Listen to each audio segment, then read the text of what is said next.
Children in the UK are shorter, fatter, and sicker due to poor diet and poverty, reports suggest. Campaigners from the Food Foundation charity on the next government to take action to reverse the trajectory and warn that failure to do so might increase pressure on the NHS. Let's zoom in on this so everyone can see it better. Children in the UK are getting shorter, fatter, and sicker due to shocking levels of poverty and food deprivation, according to a new report. Charity the Food Foundation also blamed and the aggressive promotion of cheap junk food for a perceived deterioration in children's health and well-being. Its report states the average height of 5-year-olds has fallen year on year since 2013, with boys and girls in the UK ranked the shortest and second shortest in comparison to other high-income countries, based on data from the Non-Communicable Diseases Risk Factor Collaboration and Network of Health Scientists. Obesity amongst 10 to 11-year-olds has also increased by 30% since 2006, with 1 in 5 children classed as obese by the time they leave primary school, the report found, citing data from the National Child Measurement Program. Diet-related illnesses such as type 2 diabetes has also seen a rise in under 25s, up by 22% in the past 5 years, the Food Foundation says, using data from the National Diabetes Audit 2021-2022. Okay. So, you know what, with this though, yeah? I'm not shocked at all, surprised at all, none of that.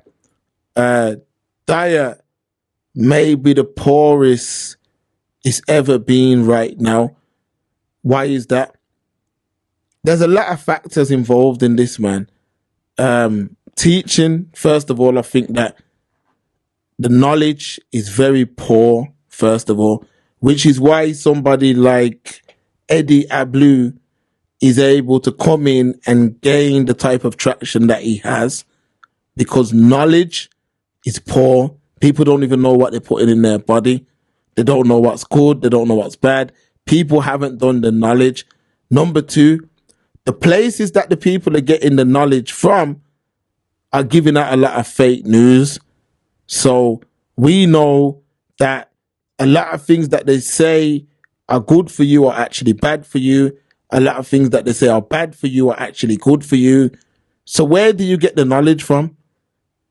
There's a lot of things that play a part in this. Main thing I'd say is do the knowledge, man. Learn, figure it out what it is that you're feeding, not only yourself, but what are you feeding to your children? Facts. Like now more than ever is the time to really understand that, because this is why I say, Stephen, around the time when after COVID, when they brought in all of the vaccines and all of that, and I was saying to people, I get it. I get both sides of the fence. I get the argument of, some people that were for the vaccine based on people with high health risk factor or whatever else, and people that are very trusting of the government. Then I get the other side of the fence of people that, I'm completely against and I don't trust the government.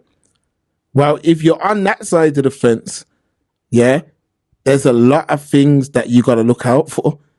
And most of the food you eat, meat, your fruit, your veg, the processed food that they're putting in packets, everything comes from the same place. So if they really want to, the same attack that, and I don't want to get into this convo, and I'm not getting into the convo, but the same attack that mans think they're coming through with the Max business, they can bring that same attack through food. It's actually easier for them to bring that attack through food. So this is why I say you have to know what it is that you're eating, and most people don't, Stephen. So I understand that children are obese, not only just children, adults too. And if you look at older pictures, not only in the Western world, but look at the oldest pictures you can find of Caribbean folk and African folk and Asian folk, they didn't look how people are looking today. They didn't. And that was based on diet. What are you saying, Stephen? Very true. In relation to the children and just people in general, I can see it from both sides, and the first side I see it from is I like how the powers that be try to act like they care when they're the ones who make all this crap food cheap and readily accessible. But then the other flip side I see to the coin is people often complain that, oh, eating healthy is expensive and da da da da da. And I feel like it's a big misconception, but I feel like the misconception comes from people think about, oh, I need to eat healthy. Oh, this place does a salad bowl and da da da. You know what I'm trying to say, Mark? Like people think about just eating out all the time. So you look and you be like, oh, I can go and get 6 wings and chips, $2.99, or I can get a salad bowl for $6.99. What would most people choose? You know what I mean? When you're talking about trying to be budget friendly, what would most people choose? Because I feel like people totally forget the whole part of cooking, and I'm not surprised by that because we really saw that with the whole pandemic, how the pandemic was handled. You know, we had the first big boy lockdown, everything was closed. Then it was like, no. Then we had a little one. And it was like, no. Restaurants need to be open because people can't cook. You remember all of that? Yeah, man. So the state of the nation doesn't surprise me because most people don't cook, Mark. And I love an air fryer. And you can actually cook in an air fryer. I own one. I know you own one.